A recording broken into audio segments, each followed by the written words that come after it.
A man who dares to waste 1 hour of time has not discovered the value of life. Ignorance more frequently begets confidence than does knowledge. Animals, whom we have made our slaves, we do not like to consider our equal.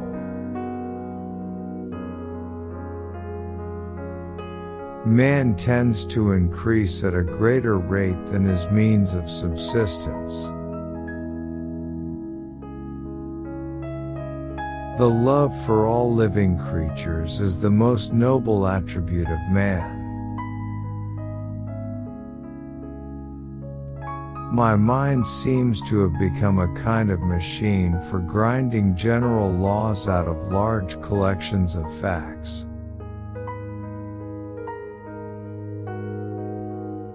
I have tried lately to read Shakespeare, and found it so intolerably dull that it nauseated me. On the ordinary view of each species having been independently created, we gain no scientific explanation.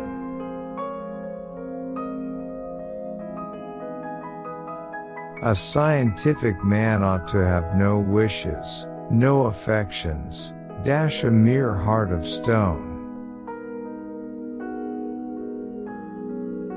I am not apt to follow blindly the lead of other men. The mystery of the beginning of all things is insoluble by us, and I for one must be content to remain an agnostic.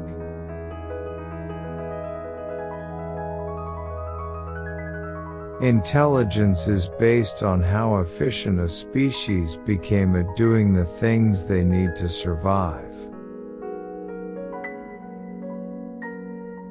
Blushing is the most peculiar and most human of all expressions. I love fools' experiments. I am always making them. The highest possible stage in moral culture is when we recognize that we ought to control our thoughts.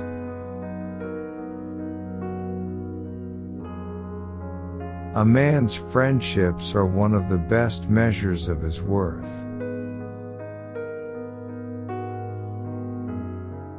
One general law, leading to the advancement of all organic beings, namely, multiply, vary, let the strongest live and weakest die.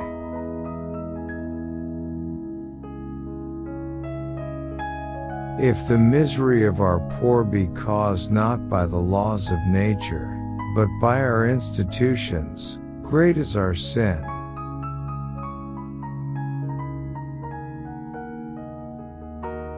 The survival of preservation of certain favored words in the struggle for existence is natural selection. Great is the power of steady misrepresentation.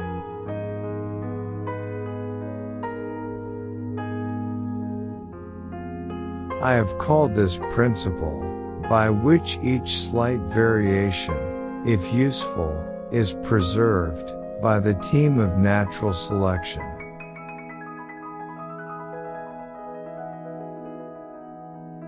Man tends to increase at a greater rate than his means of subsistence.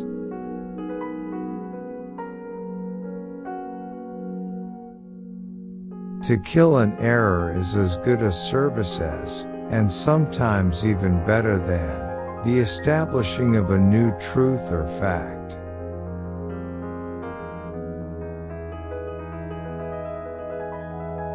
Man selects only for his own good, nature only for that of the being which she tends.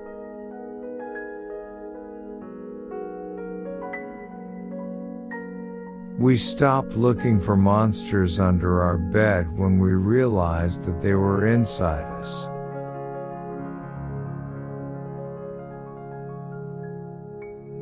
What a book a devil's chaplain might write on the clumsy, wasteful, blundering, low, and horribly cruel work of nature.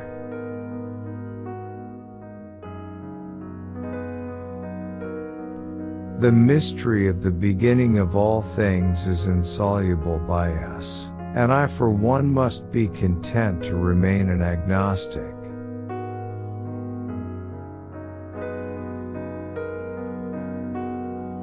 Man is descended from a hairy-tailed quadruped, probably arboreal in its habits.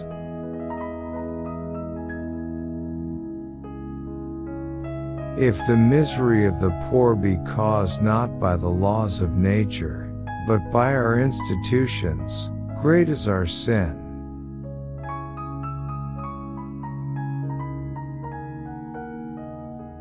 I am turned into a sort of machine for observing facts and grinding out conclusions.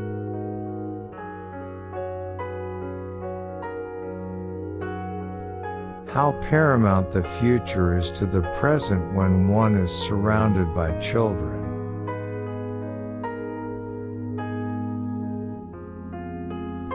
It is a cursed evil to any man to become as absorbed in any subject as I am in mine.